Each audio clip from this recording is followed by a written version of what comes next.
नमस्कार दोस्तों।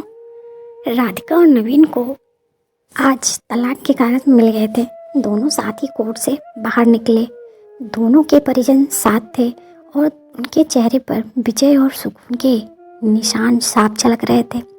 4 साल की लंबी लड़ाई के बाद आज फैसला हो गया था। 10 साल हो गए थे शादी को, मगर साथ में 6 साल ही रह पाए थे। 4 साल तो तलाक की कार्रवाई में लग गए। राधिका के हाथ में दहेज के सामान की लिस्ट थी जो अभी नवीन के घर से लेना था, और नवीन के हाथ में गहनों की लिस्ट थी जो राधिका से लेने थे। साथ में कोर्ट का ये आदेश भी था कि नवीन 10 लाख रुपए की राशि एक मुश्त राधिका को चुकाएगा। राधिका को नवीन दोनों एक ही टेम्पो में बैठकर नवीन के घर पहुंचे। दहेज में दिए गए सामान की निशानदेही राधिका को करनी थी, इसलिए 4 वर्ष बाद ससुराल जा रही थी। आखिरी बार बस उसके बाद कभी नहीं आना था। सभी परिजन अपने अपने घर जा चुके थे। बस 3 प्राणी बच्चे थे, नवीन, राधिका और राधिका की माताजी। नवीन घर में अकेला ही रहता था। माँ बाप और भाई आज भी गांव में ही रहते हैं। राधिका और नवीन का इकलौता बेटा जो भी 7 वर्ष का है, कोर्ट के फैसले के अनुसार बालिग होने तक वह राधिका के पास ही रहेगा। नवीन महीने में एक बार उससे मिल सकता है। घर में प्रवेश करते ही पुरानी यादें ताजी हो गई। कितनी मेहनत से सजाया था इसको राधिका ने। एक एक चीज़ में उसकी जान बसी थी। सब कुछ उसकी आंखों के सामने बना था। एक एक ईंट से धीरे धीरे बनते घरौंदे को पूरा होते देखा था उसने।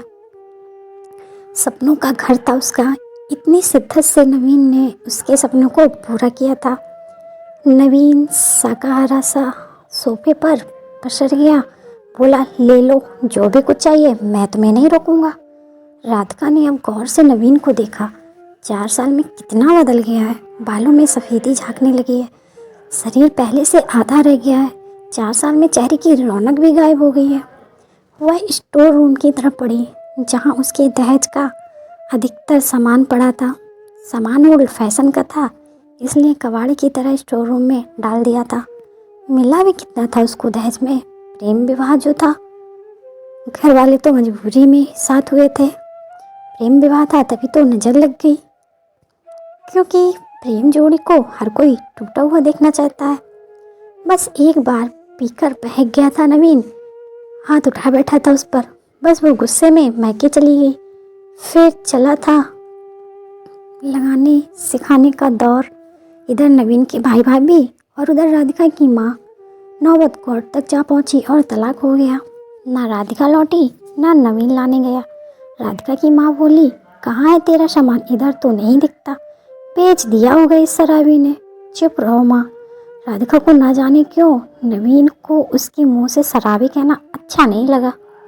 फिर स्टोर रूम में पड़े सामान को एक एक कर लिस्ट में मिलाया गया।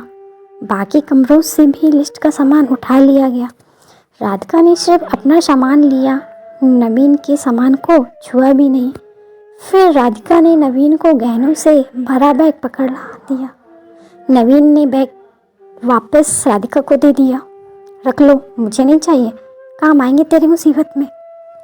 गहनों की कीमत 15 लाख से कम नहीं थी। क्यों? कोर्ट में मैं तुम्हारा वकील कितनी दफ़ा कहने चला रहा था। कोर्ट की बात कोर्ट में ख़त्म हो गई राधिका। वहाँ तो मुझे भी दुनिया का सबसे बुरा जानवर और शराबी साबित किया गया। ये सुनकर राधिका की माँ ने नाक चढ़ाई। नहीं चाहिए, वो 10 लाख भी नहीं चाहिए। क्यों? कहकर नवीन सोफे में खड़ा हो गया। बस यूं ही राधिका ने मुंह फेर लिया। इतनी बड़ी जिंदगी पड़ी है, कैसे काटोगी? ले जाओ, काम आएंगे। इतना कहकर नवीन ने मुंह फेर लिया और दूसरे कमरे में चला गया। शायद आंखों में कुछ उमड़ा होगा जिसे छुपाना भी जरूरी था। राधिका की माताजी गाड़ी वाले को फ़ोन करने में व्यस्त थी। राधिका को मौका मिल गया। वो नवीन के पीछे उस कमरे में चली गई।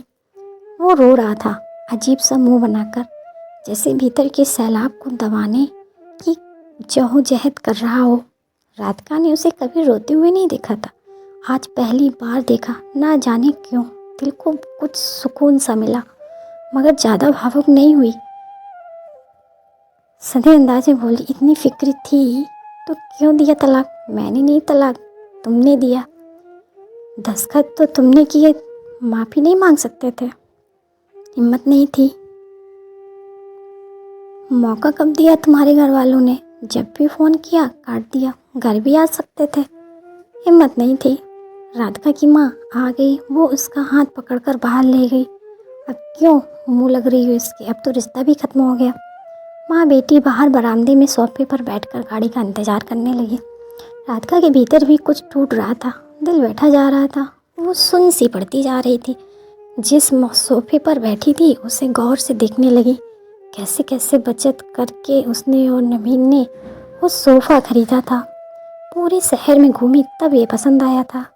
फिर उसकी नज़र सामने तुलसी की सूखे पौधे पर गई। कितनी शिद्दत से देखभाल किया करती थी। उसके साथ तुलसी भी घर छोड़कर गई। घबराहट और बढ़ी तो फिर से उठकर भीतर चली गई। माँ ने पीछे से पुकारा मगर उसने अनसुना कर दिया। नवीन बेड पर उल्टे मुंह पड़ा था। एक बार तो उसे दया आई पर मगर वह जानती थी कि अब तो सब कुछ खत्म हो चुका है, इसलिए उसे भावुक नहीं होना है। उसने सरसरी नज़र से कमरे को देखा। अस्त व्यस्त हो गया पूरा कमरा। कहीं कहीं तो मकड़ी के जाले झूल रहे थे। कितनी नफरत थी उस मकड़ी के जालों से। फिर उसकी नज़र चारों ओर लगी उन फोटो पर गई जिनमें वो नवीन से लिपटकर मुस्कुरा रही थी। कितने सुनहरे दिन थे वो। इतने में माँ फिर आ गई, हाथ पकड़कर फिर उसे बाहर ले गई। बाहर गाड़ी आ गई थी, सामान गाड़ी में डाला जा रहा था। राधिका सुन सी बैठी थी। नवीन गाड़ी की आवाज़ सुनकर बाहर आ गया। अचानक नवीन कान पकड़कर घुटनों के बल बैठ गया। बोला, मत जाओ, माफ़ कर दो। शायद यही वो शब्द थे जिन्हें सुनने के लिए 4 साल से तड़प रही थी। सब्र के सारे बांध एक साथ टूट गए। राधिका ने कोर्ट के फैसले का कागज़ निकाला और फाड़ दिया। और माँ कुछ कहती उससे पहले ही लिपट गई नवीन से। साथ में दोनों बुरी तरह रोते जा रहे थे।